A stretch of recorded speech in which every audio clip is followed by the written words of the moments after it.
Hello guys! Hello Scorpio! Welcome dito sa aking channel, Kapalaran 888 Scorpio. Alamin natin kung anong messages, vibration, gabay energy para sa lahat ng Scorpio.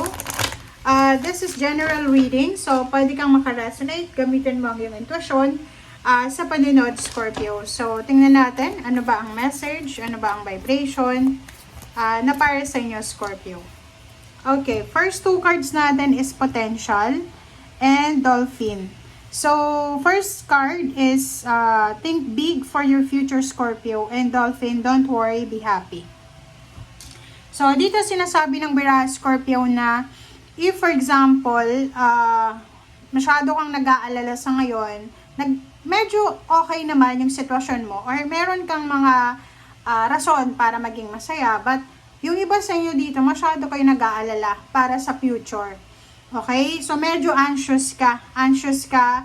And yung iba, depressed kasi masyadong nag-aalala para sa kanilang kasalukuyan sitwasyon or yung past nila, hindi sila makamove on.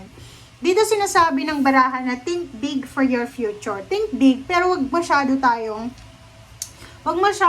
ang tawag dyan, yung pressured ka para sa mga mangyayari. Wala pang mangyayari. Focus lang tayo muna sa ngayon.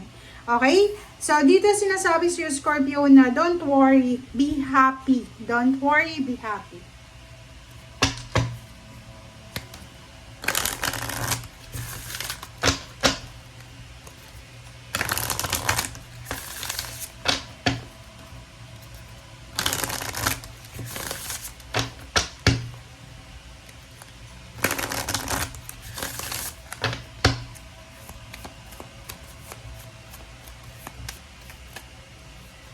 Okay. Isolation. Nakikita ko sa'yo dito, Scorpio, na meron kang, kumbaga, pinagdadaanan sa ngayon na parang gusto mong i-isolate yung sarili mo. Okay? Masyado ka kasing nag-aalala eh. Or pwedeng sawang-sawa ka na sa mga tao sa paligid mo na hirap ka na din na pagkatiwalaan sila. Kasi pwedeng yung mga taong pinagkatiwalaan mo ay wala kang nakuha kundi puro heartaches and stress. So, dito nakikita ko sa'yo dito na meron kang siguro meron kang idea na or iniisip na ay kailangan kong alisin ang sarili ko dito sa scenario na to, or kailangan kong gawin kung ano ang nararapat, parang ganon. Okay, tingnan natin, Scorpio.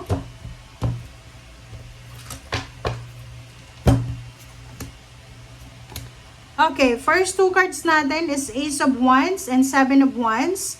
So, dito Scorpio, sinasabi ng baraha sa'yo na kinakailangan mong gawin to. Okay? Kasi lalo kung halimbawa talaga, sobra kang nag-aalala para sa future mo or sa kasalukuyan or hindi ka makamove on sa past, sinasabi ng baraha na ibalik mo yung dating ikaw. Yung masayahin na Scorpio, excited, confident, ibalik mo siya.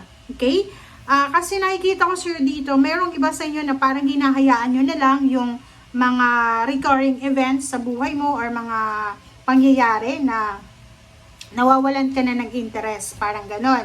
So, dito sinasabi sa'yo ng baraha Scorpio, na as much as possible, kumbaga, kalmahin mo ang sarili mo. Kasi, napakahirap yung situation mo na, for example, masyado kang stress. Tapos, nakikita mo yung mga tao sa paligid mo na wala namang pakialam sa kung anong nangyayari sa'yo. So, pwedeng pakiramdam mo helpless, hopeless, parang ganon. Okay, next card natin is Knight of Cups and Nine of Cups. So, nakikita ko sa'yo dito, Scorpio, na isang tao ang posibleng lalapit sa'yo or isang tao ang posibleng papasok sa buhay mo. And yung taong ito ay siya yung magdadala sa'yo ng comfort. So, pwedeng manliligaw mo siya, pwedeng taong ito ay gustong makipagkaibigan o gustong damayan ka, or pwedeng kapamilya. Okay? So, Magician, sinasabi ng baraha sa'yo dito, Scorpio, na isang unexpected encounter or unexpected relationship ang pwedeng mabuo or posibleng mag-blossom. Wow. So, dito yung Wheel of Fortune. Sinasabi ng Wheel of Fortune sa'yo na i-welcome mo tong pagbabago kasi may magbabago sa buhay mo. Pero ang nakikita ko sa'yo dito, masyado kang nakafocus sa kung ano yung nangyayari sa ngayon. Yung stress mo, yung kung ano man yan na nararamdaman mo sa ngayon, dyan ka nakafocus, which is hindi mo masyadong nakikita yung magbabago na situation. Page of Swords, sinasabi sa'yo dito ng Page of Swords na in the future, like in few months or few days or maybe October or maybe 10 months from now, sinasabi ng baraha mo dito na merong magbabago talaga. Okay? So, yun kailangan na i-anticipate natin. Yung mga changes na yan, yung mga transformation na yan. Okay. The Hermit, yun din, kung ngayon ay medyo magulo yung isipan mo, yung pamilya mo, or kung ano man ang magulo sa'yo sa ngayon, let it go, okay? Hayaan mo lang, and basta kailangan mong hanapin yung peace of mind mo, okay? Sa relationship, sinasabi ng baraha sa'yo na huwag kang masyadong ma-stress, huwag kang masyadong ma-depress kung ano yung mga gusto mo sa relationship na hindi nangyayari, okay? Pwedeng ikaw ay 3 months na or 3 years ka nang naghihintay sa promotion, salary increase, sa wedding, or sa pagkakaroon ng bahay, lupa, sasakyan, business, or kung ano pa man. And ngayon, nakikita ko yung isa yun sa rason kung bakit ka medyo disappointed, medyo, nag-aalala. Dito sa 6 of Wands, sinasabi ng baraha sa'yo, plus mayroong the Wheel of Fortune, kung ano man ang pinagdadaanan mo sa ngayon, pagdadaanan mo lang yan. Huwag kang masyadong hard, diba? Hard feelings sa sarili mo. At ang Wheel of Fortune, sinasabi na magiging maganda ang takbo ng iyong buhay. Okay? Yung 6 of Wands is victory and success. If looking for mas maganda, mas stable na trabaho, posibleng makuha mo yan. Kung halimbawa na looking ka din ng, like for example, stable na relationship, meron din dito na possible na relationship na pwedeng resonated sa'yo or sa kagustuhan mo, parang ganun. So, stay patient, okay? Be patient, be optimistic. Basta sa relationship, guys, kasi kung nakikita mo dito, masyado kang hard sa sarili mo eh.